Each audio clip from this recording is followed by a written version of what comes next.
Most people incorrectly understand what a marriage actually is. When they think of marriage, they think of it first as a relationship. And then you run into the practicals of how within this relationship do we navigate conflict, which is more or less where the issue of structure and order in the relationship suddenly presents itself. Basically, who gets the final say? And since we live in a relatively socially advanced world, in most places anyway, the solution is not dictated by physical force, at least hopefully, right? And so that causes us to then have to default into alternative structures. And that's where we begin seeing all of these isms start to emerge, because we're essentially trying to negotiate what structure makes the most sense in this relationship, with the end effort being about honoring both people in the relationship while simultaneously having a power structure that allows for decisions to get made and the team or the partnership to be able to progress and advance successfully in life. The problem is that none of that has anything to do with why God created marriage. Okay, so let's start by properly defining what exactly a marriage is, right? Biblically speaking. So biblically, a marriage is a lifelong covenant or union between one man and one woman. Now, that covenant language is incredibly important, because what that's telling us is that when the two of us come together, we are no longer purely a relationship between two people, but rather we have actually legally formed an organization. Now, why did I say an organization instead of a partnership? Because God's purpose for creating the covenant of marriage was for the purpose of producing godly offspring. His intention was that every marriage is not a partnership, but rather the beginning of an organization. We call that organization a family. Now, like all organizations, you have to have an operating agreement. The operating agreement is what defines what the functions and roles of all the people within the organization are going to be. So that means, let's say myself and my wife form an organization. So me, Devin, my wife, Tiffany, right?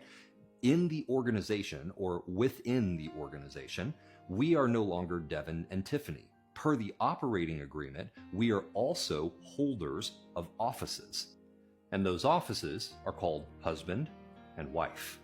And so what that means is when two people get married, there is now two operating relationships, not one. One operating relationship is the personal relationship. That's where I'm Devin, she's Tiffany, and we are equals in Christ. And then the second operating relationship is within the marriage.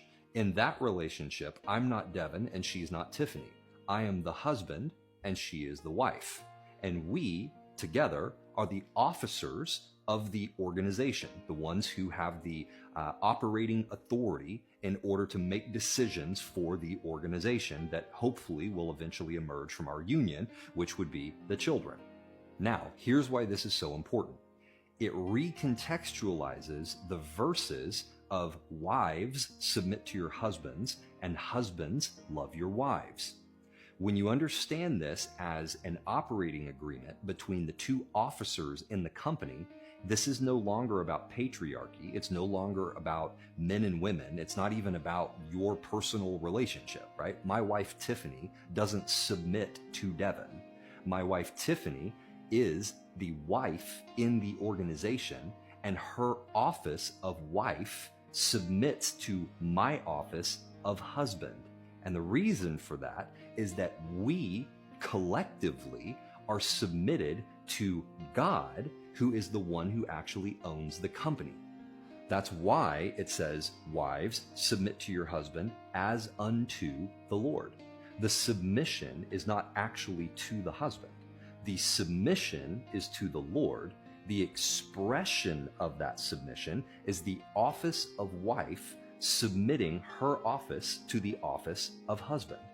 And in the same way, the office of husband is called to love the wife and treat her well. And his submission to the Lord, the office of husband, the husband submits to the Lord by loving the office of wife, even if the person in that office is not being particularly lovable. And the reason it's set up like this is for the sake of the children, because God's desire from a marriage, this organization that these people formed, is for there to be godly offspring who are produced as a function of this union. And so God puts an operating agreement in place that is intended to ensure that the operating organization doesn't deteriorate due to personal issues between the two officers before the children have the ability to be fully raised and brought forth into the world. And this is literally no different than an operating agreement in a corporation where you have a CEO and a CFO that don't like each other as people, but both of them have to operate in the operating agreement of the organization. So the CEO comes to work on Monday, and because his boss, who's the board or the owner of the company who hired him, says, "Hey, I need this thing to be accomplished," well, then he goes down to the CFO and says, "Hey, I need you to do X, X, and X in order for us to accomplish the thing that the boss has said that he wants." And the CFO, because the CFO's in a bad mood or doesn't like the CEO, says, "Screw you, I'm not doing that." Right? Well, you can't do that, because if the CFO, because he doesn't like the CEO, decides he's no longer going to take orders from the CEO, then the organization starts to deteriorate, which harms all of the employees that are employed by that organization. And it works the same way in a marriage. When the husband and the wife are no longer operating according to their operating agreement because of their personal disagreements, it causes the organization to collapse, harming the children who are being supported by that organization. Now, of course, God is playing like 800-dimensional chess, and so all of these constructs that he's created for us are multi-purpose. So a secondary purpose of the way that he organized this is that when both people are fulfilling their offices correctly, so the wife is submitting to the office of husband and being respectful to the office of husband, and the husband is loving and taking care of the office of wife. When both of those people are doing that, it creates a stable operating environment.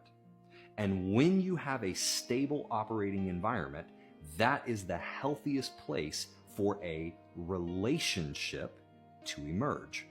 Because if I know whether or not I'm having an off day, or whether or not I'm in a bad mood, or whether or not I'm perfectly being the person that you want me to be, if I know that when we show up to work, I can count on you to do your job, and you know that you can count on me to do my job, well, that creates a stable and safe environment for us to then be able to work on the personal relationship.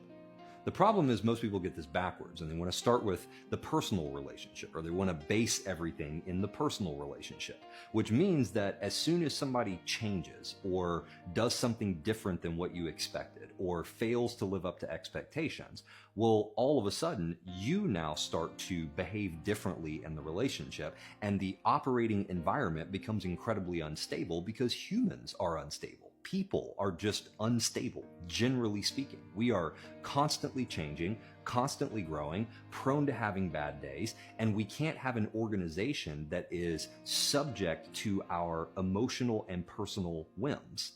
And so you need everyone working within their operating agreement so that it creates a stable environment for the personal relationship to go through all of the ups and downs and just natural things that are going to happen within that relationship. Okay, so with that established, though, it's not intended to function hierarchically permanently. And here's what I mean. Shh,